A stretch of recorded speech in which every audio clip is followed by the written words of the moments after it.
Tenga la bondad de buscar en su Biblia el libro de Nehemías capítulo 4. En un momento leeremos algunos versículos, pero deseo que vea la parte final del verso 6, porque el pueblo tuvo ánimo para trabajar. Permítame enfatizar algo muy importante. Cualquier trabajo que hagamos para Dios siempre tendrá que enfrentar la oposición de Satanás. Cuando los hijos de Dios dicen, levantémonos y construyamos, Satanás y sus demonios dicen, levantémonos y detengámoslos. Y en el libro de Nehemías tenemos un claro ejemplo de cómo el diablo trató de oponerse a la obra de Dios, poniendo en ridículo a Nehemías y a su gente. No se olvide que el ridículo es una herramienta diabólica, pero Satanás tiene otras herramientas, otros métodos para oponerse al trabajo de Dios. Por eso hoy quiero hablar de cómo enfrentar el desánimo. Bien, veamos Nehemías 4, los versos del 7 al 10. Pero aconteció que oyendo Sanballat y Tobías y los árabes, los amonitas y los de Asdod, que los muros de Jerusalén eran reparados, porque ya los portillos comenzaban a ser cerrados, se encolerizaron mucho y conspiraron todos a una para venir a atacar a Jerusalén y hacerle daño. Entonces oramos a nuestro Dios, y por causa de ellos pusimos guarda contra ellos de día y de noche. Y dijo Judá, las fuerzas de los acarreadores se han debilitado, y el escombro es mucho, y no podemos edificar el muro. Esta es la primera nota desanimadora en todo el libro. Judá dijo, no podemos hacerlo. No podremos terminar lo que hemos empezado. No podremos reconstruir el muro. Mire el verso 11. Y nuestros enemigos dijeron, no sepan ni vean, hasta que entremos en medio de ellos y los matemos y hagamos cesar la obra. Quiero que pensemos primero en la maldición del desánimo y segundo en la causa del desánimo. Yo creo que junto con el ridículo, el desánimo es también una herramienta de Satanás. Algunos piensan que es la principal arma de Satanás. Se cuenta que un día el diablo estaba rematando su caja de herramientas que contenían herramientas tales como el orgullo, la ociosidad, la arrogancia, la envidia, los celos, el adulterio, la mentira y en fin, todas esas cosas. Herramientas. Pero sobre una herramienta había una nota que decía, no está de venta. Y alguien le preguntó al diablo, ¿qué clase de herramienta es esa y por qué no está de venta? Y el diablo le contestó, pues porque no puedo darme el lujo de vender esta herramienta. Es la más importante para mí. Y se llama desánimo. Y le preguntaron nuevamente, ¿y por qué es tan importante? Y Satanás contestó, bueno, con esta herramienta puedo forzar mi entrada en el corazón de los seres humanos y una vez que estoy adentro puedo hacer todo lo que quiera hacer. Por eso el desánimo es mi herramienta principal. Sé que se puede hacer daño con el desánimo, y más daño con el desánimo que con ninguna otra cosa, y que aquellas personas que consideramos buenas pueden ser víctimas del desánimo. Y si usted no tiene cuidado, también puede ser asaltado por el desánimo. Mire Nehemías 4:10, y dijo Judá, las fuerzas de los acarreadores se han debilitado y el escombro es mucho y no podemos edificar el muro. Tal vez usted me pregunta, bueno, ¿y quién fue Judá? Era la tribu principal, la tribu que tenía el liderazgo, la tribu de la cual saldría el linaje del Señor. Y esta tribu fue la que dijo, no se puede hacer. Lo repito, aún las mejores personas pueden ser desanimadas. Cuando usted está desanimado, el diablo está en su rastro asegurándose de que la maldición del desánimo caiga sobre usted. Pero muchos se estarán preguntando, ¿cuál es la causa del desánimo? En este pasaje bíblico, los versos 10 y 11, hay por lo menos 3 causas evidentes para el desánimo: cansancio, fastidio y amenazas. Ahora, cuando usted está cansado, está hastiado y es amenazado, le puedo asegurar que se desanimará. Note que ellos que estaban trabajando, y trabajando muy duro, por lo que en medio de la labor se sintieron cansados.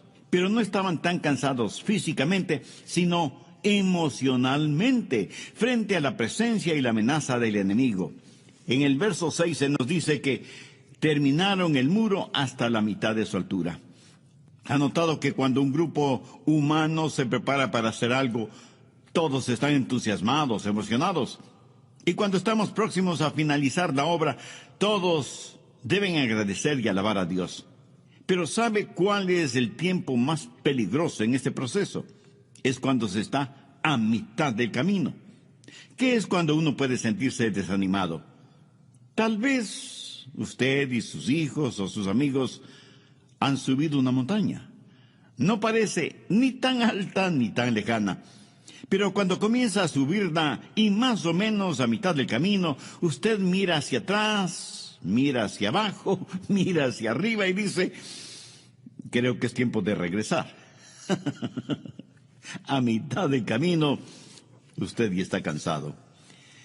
Y los estudios y estadísticas muestran que la edad media es la edad del desánimo. ¿Sabía que muchos hombres y mujeres tienen dificultades cuando llegan a esa extraña época conocida como la Edad Media? Y los chistes abundan acerca de lo que nos sucede en la Edad Media.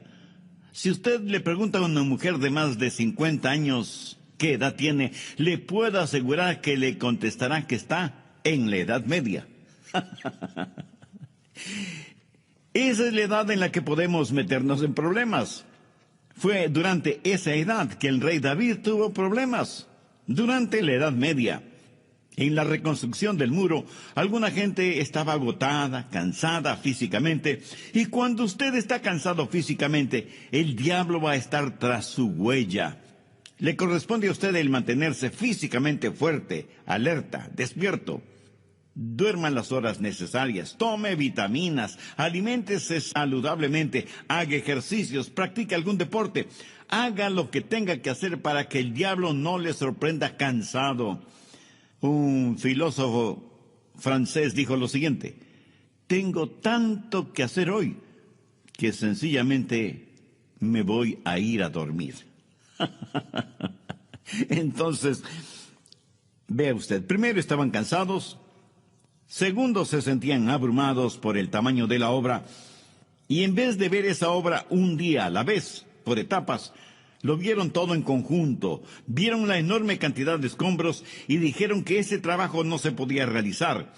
Cuando uno mira el total de la obra y piensa que debe terminarla en un día, por supuesto que no podrá hacerlo. La vida se la camina centímetro a centímetro, no metro a metro, y mucho menos kilómetro a kilómetro. ¿Le parece a usted que todo se le está amontonando? ¿Que nunca podrá terminar tanto de lo que tiene que hacer? Amiga, amigo, usted tiene una vida que construir, usted tiene un carácter que definir, usted tiene una familia que edificar, usted tiene un negocio que desarrollar. Todos somos constructores y a veces los materiales se amontonan y pensamos que no podemos hacerlo, que es demasiado. Pero debemos tener en cuenta algo muy importante. Ningún trabajo se puede realizar si es que no se quitan los escombros. Veamos Nehemías 4:10. Y el escombro es mucho, y no podemos edificar el muro. ¿Sabe que uno de los trabajos más duros no es el poner los ladrillos, sino el remover los escombros? La mayoría de nosotros no queremos hacer eso.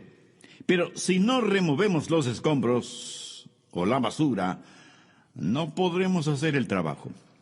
Y aunque aquí se habla de escombros físicos, literales, por analogía podemos decir que hay mucha basura teológica y doctrinal que debe ser removida. Hay cualquier cantidad de basura moral que es necesario botar. Hay mucha basura tradicional que hay que sacarla del camino para volver a la solidez que es la roca de la palabra de Dios, para hacer solo lo que Dios nos diga que debemos hacer. Se cuenta que un acaudalado empresario constructor compró el enorme terreno que había sido por muchos años el basurero de una ciudad. Luego, en enormes camiones trajo cientos y cientos de toneladas de grava y de tierra y comenzó a cubrir toda esa basura. Luego trajo aplanadoras y compactadores de tierra que por muchas semanas estuvieron trabajando, aplanando, compactando y nivelando la tierra. Después puso calles, avenidas, aceras, parques, fuentes de agua y construyó una moderna urbanización con hermosas casas. La gente, por supuesto, compró rápidamente las casas y todo ese conjunto se volvió un hermoso vecindario. Pero después de algún tiempo, el suelo comenzó a hundirse. Las paredes de las casas empezaron a desnivelarse y a fracturarse.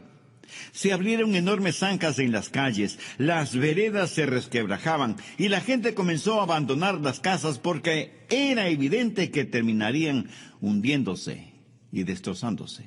¿Por qué sucedió eso en ese moderno y lindo vecindario? Porque todas esas casas fueron construidas en realidad sobre la basura. Usted no construiría su casa sobre la basura, ¿verdad? Pues le diré que usted no puede construir su vida sobre basura. Y aunque a veces es muy duro el cavar hasta encontrar roca sólida, vale la pena hacerlo si queremos construir algo que perdure. Es cierto, el trabajo puede ser tedioso y agotador. No faltará la tentación de buscar atajos, de usar materiales más baratos, de no seguir los códigos de seguridad. Amigo, escúcheme, no hay manera fácil de servir a Dios. Nehemías y su gente se desanimaron, primero porque estaban cansados, segundo porque les agobiaba la obra en sí mismo y tercero porque se pusieron nerviosos con la presencia del enemigo y en medio de estas circunstancias el diablo se hizo presente. ¿En qué forma? Bueno, hubo una conspiración contra la gente de Dios y Satanás utilizó muy bien a ciertas personas para ese propósito. Les dijeron a los judíos que estaban construyendo: ustedes no saben cuándo vendremos para aniquilarlos. A lo mejor de día, a lo mejor de noche, pero vendremos de sorpresa cuando menos nos esperen y les atacaremos y les mataremos. Como si el cansancio y el abatimiento no hubieran sido suficientes, sus enemigos se encargaron de darles más problemas. Satanás es la clase de enemigo que, si le ve a usted hundiéndose en arena movediza, no tratará de ayudarle a salir de ella, sino que más bien le empujará más para que se hunda más rápido.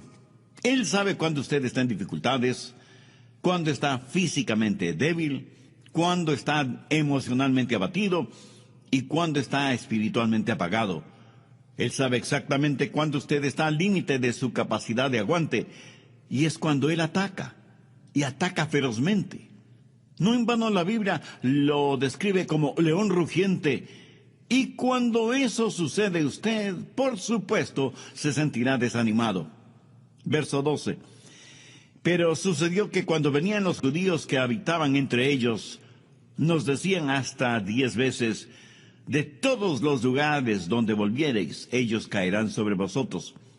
Esto es interesante porque significa que aún los judíos que vivían entre los enemigos del pueblo de Dios sabían que se planificaba un ataque para impedir continuar la obra.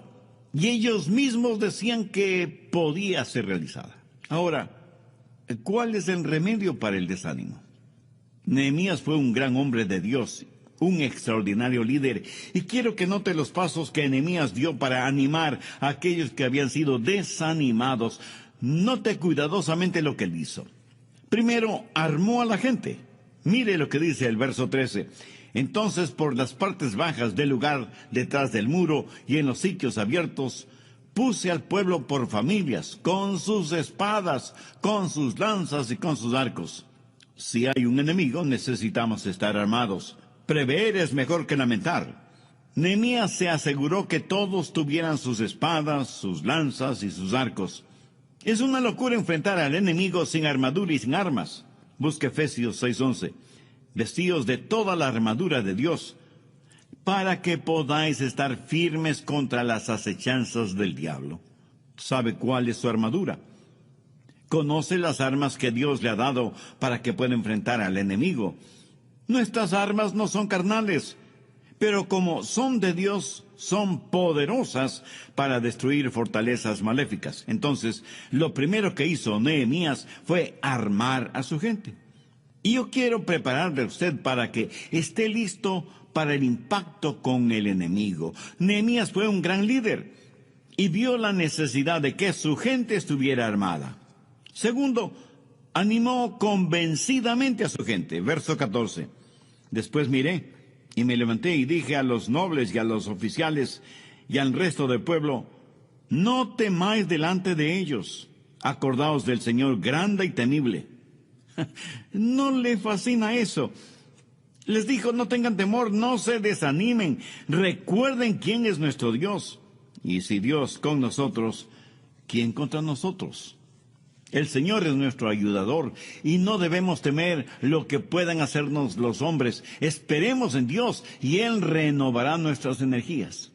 Amiga, amigo, ¿está usted desanimado, cansado, temeroso, abatido?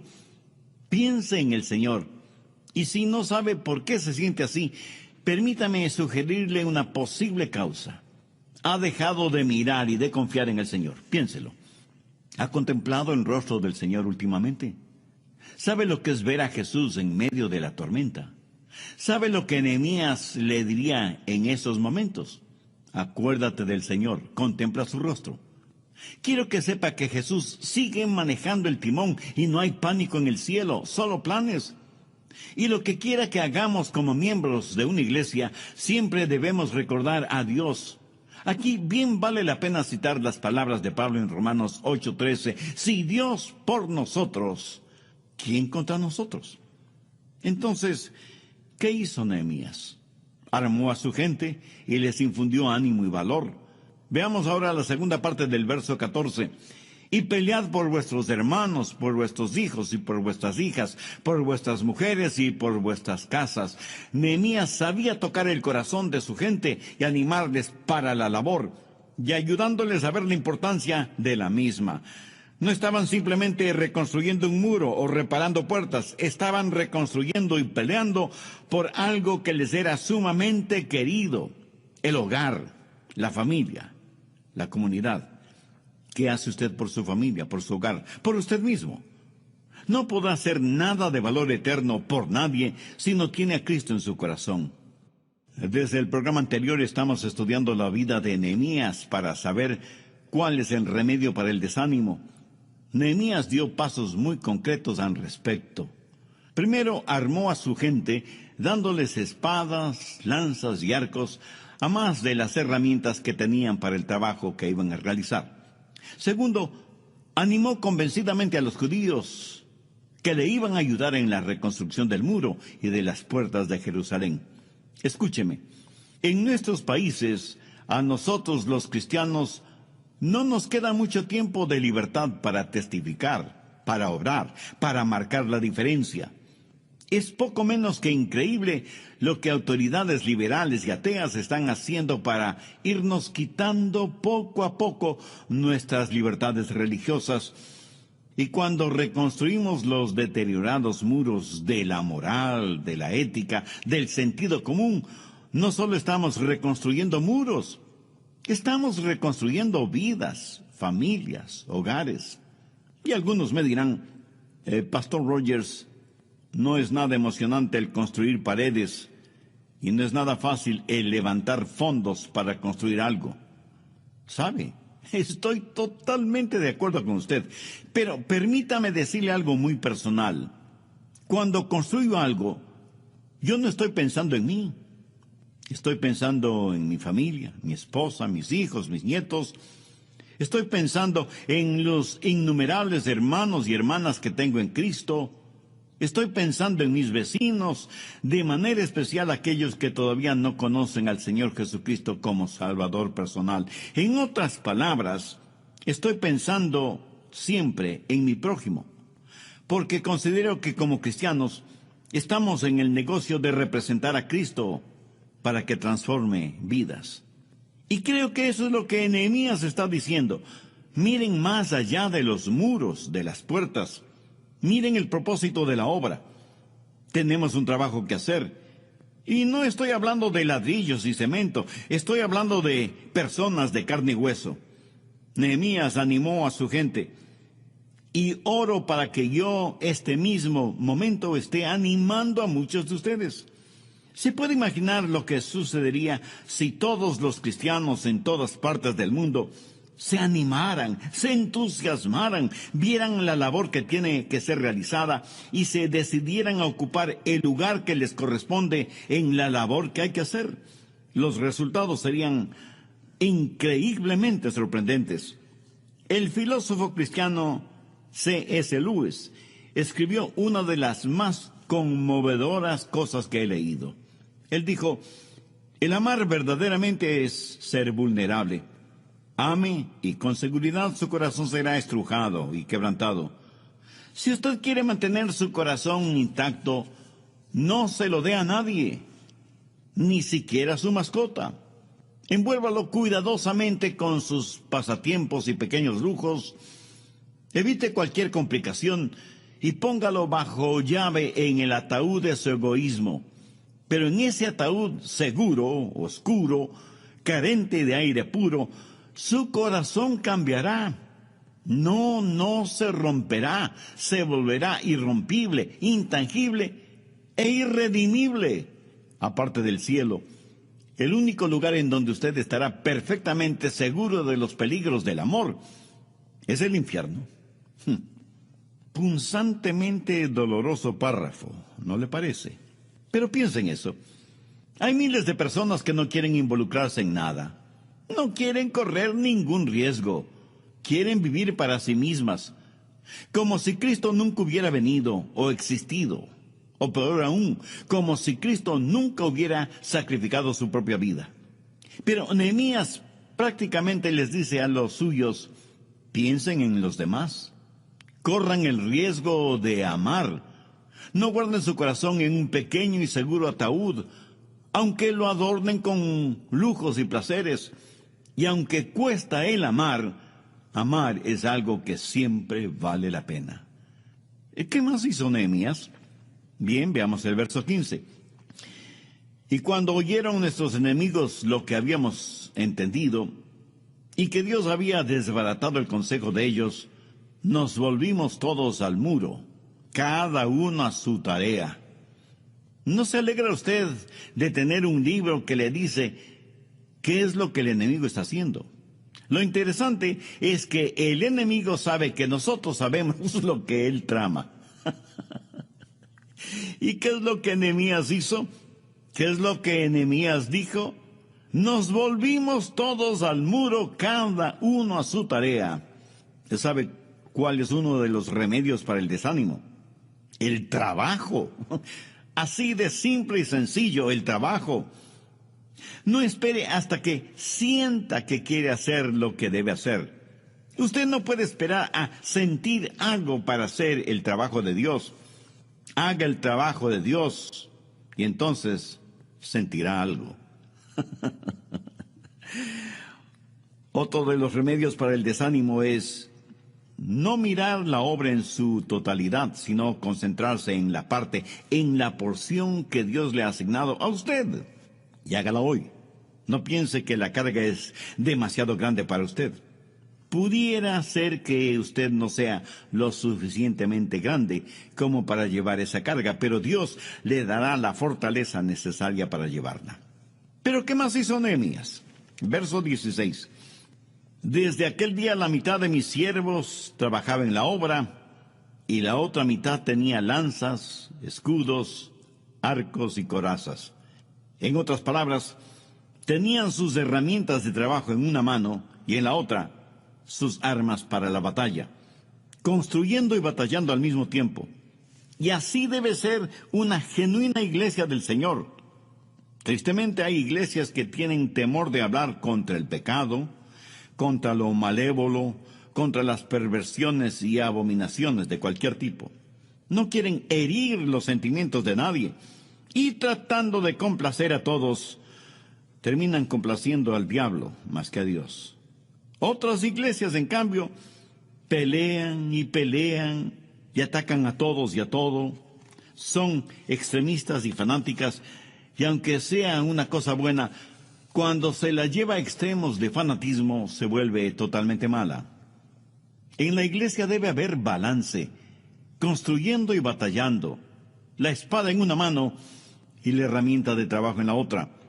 Si usted es miembro de alguna iglesia, oro que no sea una congregación negativa o extremista. Pero también oro para que no sea una iglesia acomodaticia, tratando de complacer a todos menos a Dios. Oro para que usted tenga una iglesia en donde se predique y se enseñe todo el consejo de Dios, o sea, lo que las Escrituras dicen y enseñan, y no lo que los hombres, por intereses personales, que generalmente son financieros, enseñan y predican. ¿Cuál es otra forma de curar el desánimo? Veamos el verso 19. Y dije a los nobles y a los oficiales y al resto del pueblo, la obra es grande y extensa, y nosotros estamos apartados en el muro, lejos unos de otros. Ahora ponga atención al verso 29. En el lugar en donde oyereis el sonido de la trompeta, reuníos allí con nosotros. Nuestro Dios peleará por nosotros. ¿Y cómo es que Dios peleó por ellos? Cuando la gente de Dios se junta y permanece unida, suceden cosas maravillosas. Cuando estamos unidos con un propósito definido y un propósito agradable delante de Dios. En el Salmo 133:1 leemos, mirad cuán bueno y cuán delicioso es habitar los hermanos juntos en armonía. No hay ningún sustituto para ese habitar armoniosamente juntos. Esa es la razón por la cual el escritor de Hebreos dice, no dejando de reuniros como algunos tienen por costumbre, sino exhortándonos. Esto quiere decir, nos reunimos para alabar y adorar a Dios ciertísimamente, pero también para mostrarnos afecto mutuo, consideración y animarnos, estimularnos los unos a los otros para el amor y las buenas obras. Escuche, este ministerio radial no debe ser sustituto para su asistencia a su respectiva iglesia. Este ministerio radial es primordialmente para aquellos que por razones físicas, de salud, no pueden ir a sus congregaciones y para aquellos que no son salvos todavía. Pero nunca lo tome como sustituto o como pretexto para no ir a la iglesia. Y no faltará quien me pregunte, Pastor Rogers, ¿cuál es la diferencia? Yo puedo oír sus mensajes estando en casa. Bien. Por favor, busque Mateo 18, verso 20. Son palabras de Jesús. Porque donde están 2 o 3 reunidos en mi nombre, allí estoy yo en medio de ellos. Hay un sentido de la presencia del Señor cuando nos reunimos como hijos e hijas de Dios, que es diferente a cuando estamos reunidos en casa como familia, y mucho más significativo de lo que experimentamos cuando nos reunimos socialmente. Nehemías sabía esto. Por eso reconoció que durante el trabajo en el muro estaban físicamente separados los unos de los otros. Por eso, al sonido de la trompeta, todos debían reunirse para estar juntos. Hay veces que necesitamos estar juntos para recibir información. Hay veces que necesitamos estar reunidos para recibir palabras de inspiración, de exhortación, de amonestación y aún de organización.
Escuché de un joven que estaba enamorado de una muchacha y le escribió una carta diaria por 2 años.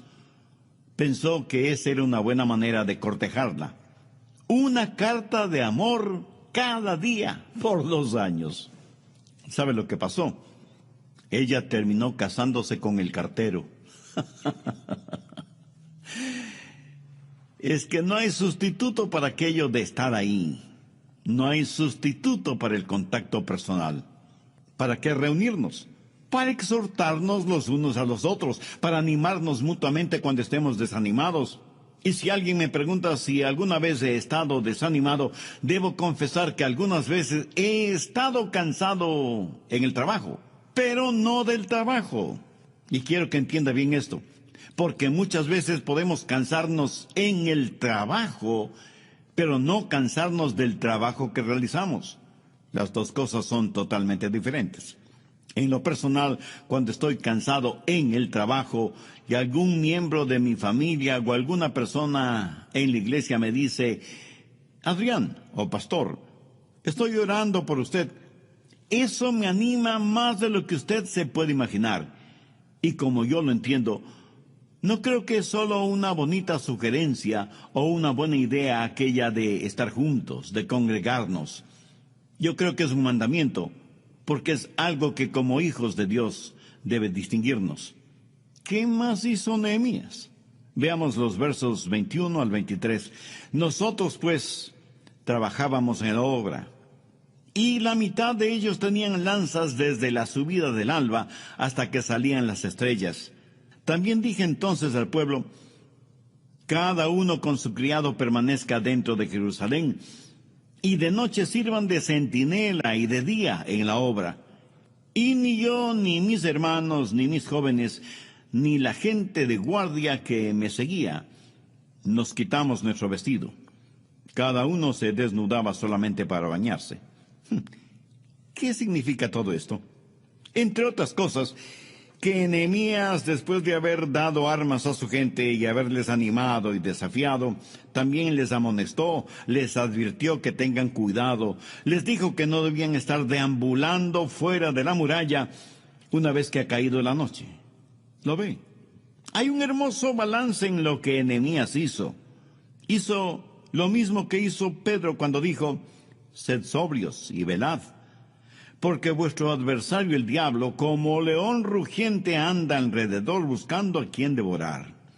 Nehemías les puso sobre aviso, les advirtió acerca del enemigo. Yo sé que el diablo quiere detener la obra de Dios, y él está listo para hacerlo a la menor señal de nuestro desánimo.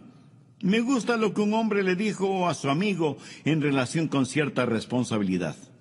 No la dejes, no te calles, no retrocedas hasta que la hayas terminado por completo. Yo creo que ese fue el consejo de Nehemías, no solo para su gente en el Antiguo Testamento, sino también para nosotros en este siglo en el cual vivimos. Seamos sobrios y vigilantes. Mantengamos nuestras rodillas en tierra y nuestra mirada en Jesús y en su palabra. Mantengamos vivo y efectivo el amor entre nosotros. Seamos temerosos del pecado y nunca dejemos de lado la armadura de Dios. No seamos descuidados. No tratemos las cosas de Dios a la ligera o con apatía. Creamos en Dios y a Dios. Y si así lo hacemos como hijos suyos, veremos realizados grandes acontecimientos. La cosa más emocionante de la vida es ser parte de una iglesia cristiana, bíblica, cristocéntrica y neotestamentaria. Una iglesia que tiene una labor y que la ejecuta con una espada en una mano y con una herramienta en la otra.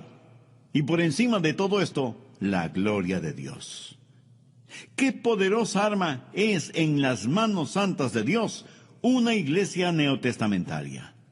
Yo no sé de usted, pero en lo que a mí se refiere, yo estoy feliz de estar eslabonado a una causa que vale la pena. Tantas y tantas personas no hacen más que trabajar para ganar el sustento que le permitirá seguir trabajando para seguir ganando el sustento. Es un triste círculo vicioso. Solo Dios puede dar significado y propósito a lo que hacemos, porque lo hacemos como para Dios, no como para los hombres. Ernesto Hemingway fue un extraordinario escritor, ganador del Premio Nobel de Literatura, quien terminó suicidándose. Él escribió una de las más trágicas declaraciones que jamás haya leído, y la voy a citar textualmente. Dijo, La vida no es más que un sucio truco, un corto viaje de la nada hacia la nada. No hay remedio para nada en la vida. El destino del hombre en el universo es como una colonia de hormigas en un tronco que se quema. ¿Cómo contrastan estas palabras con lo que Jesús dijo? Yo he venido para que tengan vida y para que la tengan en abundancia. Amigo, yo no soy una hormiga en un tronco ardiendo. Soy un hijo de Dios, destinado para estar en la gloria. Y que en el trayecto desde aquí hasta allá estoy teniendo un tiempo realmente maravilloso. Es más, yo sería un cristiano aunque no hubiera ni cielo ni infierno, solo por el placer de conocer al Señor Jesucristo en esta vida. Si usted está cansado de sentirse como una hormiga en tronco ardiente, ¿qué tal si le digo que usted es de sangre real, es un hijo de Dios y coheredero con Cristo de todo cuanto existe en el universo? Esto será una realidad en usted si tiene a Cristo en su corazón. Si aún no le conoce como su Salvador personal, no quisiera hacer esa decisión ahora mismo. Yo voy a orar una sencilla oración para que le sirva de guía. Eterno Dios, te doy gracias por este mensaje que he tenido la oportunidad de escuchar. Gracias por abrir mi entendimiento espiritual. Me reconozco pecador delante de ti y vengo en busca de tu perdón y tu ayuda. Señor Jesús, tú eres el Hijo de Dios que pusiste tu vida como pago por la culpa de mis pecados. Ten la bondad de ser mi Salvador y mi Señor. Desde este momento te recibo en mi corazón. Perdóname, límpiame, sáname, sálvame y ayúdame a ser la persona que tú quieres que sea. En tu nombre lo pido.